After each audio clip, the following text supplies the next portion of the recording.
আল্লাহ রাব্বুল আলামিন যখন পৃথিবী তৈরি করলেন তখন পৃথিবী কাঁপতে আরম্ভ করল, এদিক সেদিক দোলতে লাগল। এরপর আল্লাহ রাব্বুল আলামিন পৃথিবীর এই কম্পনকে বন্ধ করার জন্য তার উপরে পাহাড়কে গেঁথে দিলেন পেরেকের মতো। ব্যাস, পৃথিবী স্থির হয়ে গেল, আর নড়ে না, এদিক সেদিক দোলে না। এই দৃশ্য দেখে আসমানের ফেরেশতারা তো অবাক। তারা আল্লাহ রাব্বুল আলামিনকে চরম বিস্ময়ের সুরে জিজ্ঞেস করলেন, হে আল্লাহ, পাহাড়ের এত শক্তি! এই পাহাড় গেঁথে দেওয়ার কারণে বিশাল এই পৃথিবীর কম্পন বন্ধ হয়ে গেল। ইয়া আল্লাহ, আপনার সৃষ্টির মধ্যে পাহাড়ের চাইতে শক্তিশালী কিছু কি আছে? আল্লাহ রাব্বুল আলামিন জবাবে বললেন, আছে তো, পাহাড়ের চেয়েও শক্তিশালী জিনিস আছে আমার সৃষ্টি জগতে, আর তা হল লোহা। কেননা লোহা দিয়ে তো পাহাড়ও কাটা যায়। তখন ফেরেশতারা আরও অবাক হয়ে জিজ্ঞেস করলেন, ইয়া আল্লাহ, লোহার চেয়ে শক্তিশালী কিছু আছে? তখন আল্লাহ রাব্বুল আলামিন বললেন, হ্যাঁ আছে, লোহার চেয়েও শক্তিশালী জিনিস আছে, আর তা হল আগুন। কেননা আগুন দিয়ে তো সেই শক্তিশালী লোহাকেও গলিয়ে দেওয়া যায়। ফেরেশতাদের বিস্ময় যেন কাটে না। তারা আরও জানতে চান, আল্লাহ রাব্বুল আলামিনকে জিজ্ঞেস করেন, হে আল্লাহ, আগুন কি সবচেয়ে বেশি শক্তিশালী? আগুনের চেয়ে শক্তিশালী কি আর কিছু নেই? তখন আল্লাহ রাব্বুল আলামিন বললেন, না, আগুন সবচেয়ে শক্তিশালী নয়, বরং আগুনের চেয়েও শক্তিশালী জিনিস আছে, আর তা হল পানি। কেননা দাউ দাউ বলে জ্বলতে থাকা আগুনকেও পানি নিভিয়ে দিতে পারে নিমিষে।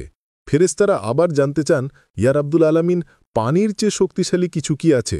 আল্লাহ রাব্বুল আলামিন বললেন, হ্যাঁ আছে, পানির চেয়েও শক্তিশালী হল বাতাস।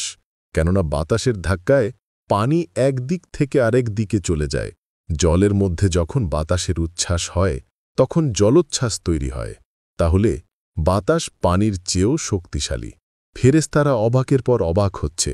আল্লাহর কুদরতের মহিমায় তাদের ভেতরটা ভরে যাচ্ছে।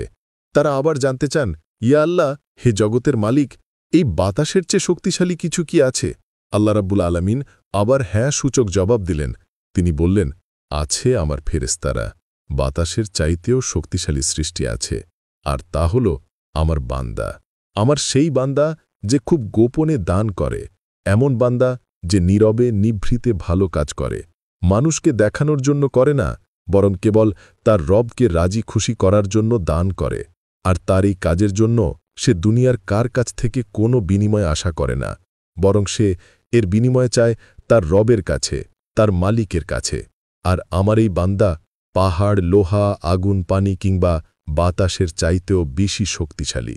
প্রিয় দর্শক, প্রিয় ভাই ও বোনেরা, সব কিছু ছবি তুলে ফেসবুকে, ইনস্টাগ্রামে দিতে হয় না।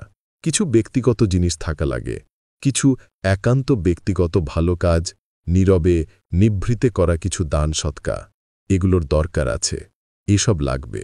কাল কিয়ামতের দিন এই সব আমল আপনাকে আমাকে জাহান্নামের সেই দাউ দাউ করে জ্বলতে থাকা আগুন থেকে মুক্তি দিবে। আমরা কি সেই ব্যক্তিগত জীবন তৈরি করার জন্য, সেই গোপন আমল করার জন্য প্রস্তুত আছি?